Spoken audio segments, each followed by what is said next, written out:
Hi there, welcome back.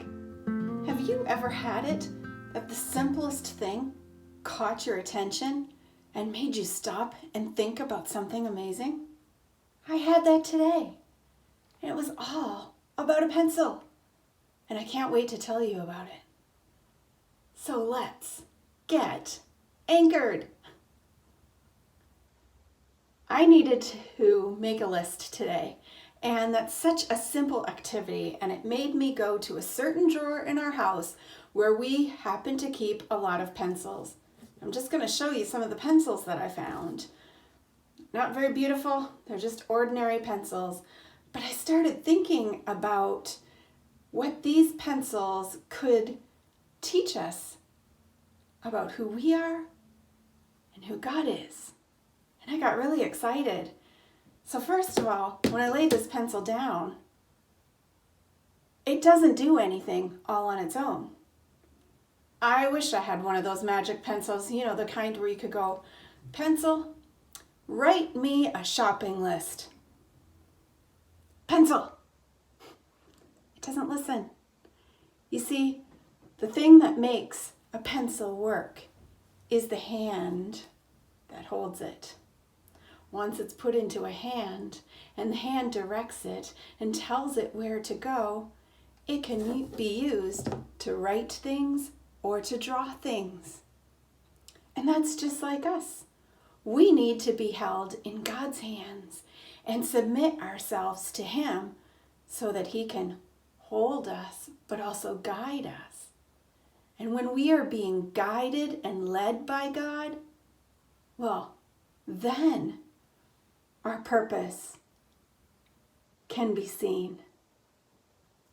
Well, now I don't know if you can see this from where you are, but some of these pencils aren't really ready to be used. You see, they're kind of dull. Well, a pencil, in order to be used, needs to be sharpened. I'm so glad we had a sharpener, and this sharpener, it kind of takes away the pieces of wood at the end and reveals what's on the inside and sharpens it and brings it to a point. So look at that. Now, this is beautiful and it's ready to be used. And this pencil can be sharpened. Look at that, another beautiful pencil. And what about this one? Does it need to be sharpened? Absolutely. Sharp pencils are the best kind of pencils. So I'm going to sharpen this one too. And this got me thinking about how God wants to sharpen us. How God wants to take away the things that stand in between what our purpose is, what He's wanting to do in our life. And how we need to chisel those away, how we need to allow Him to mold us and shape us, or else we could say sharpen us by His Spirit. And have you ever done anything on a piece of paper and with a pencil and then wished maybe you hadn't because what you wrote down was a mistake or something wrong? Well, the marking, sometimes we make a mistake and the pencil puts the wrong mark on the paper. But the beautiful thing about a pencil is that it can be erased. And I like to think about how we make mistakes too. At least I know I do. And I'm so thankful that God can erase my mistakes when I ask Him for forgiveness. He erases my mistakes.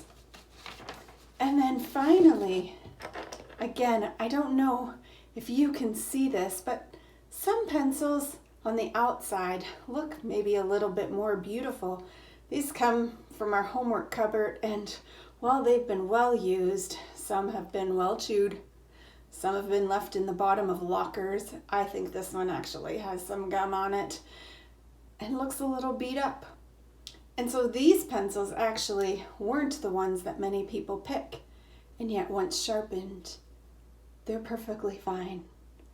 And that reminded me of a verse in 1 Samuel that talks about how we judge by the outside, but God can see the inside.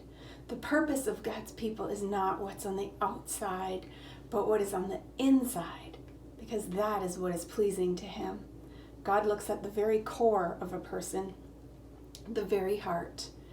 And at the very core of a pencil is a piece of lead that is waiting to be used. God knows our real purpose. He knows our real talent.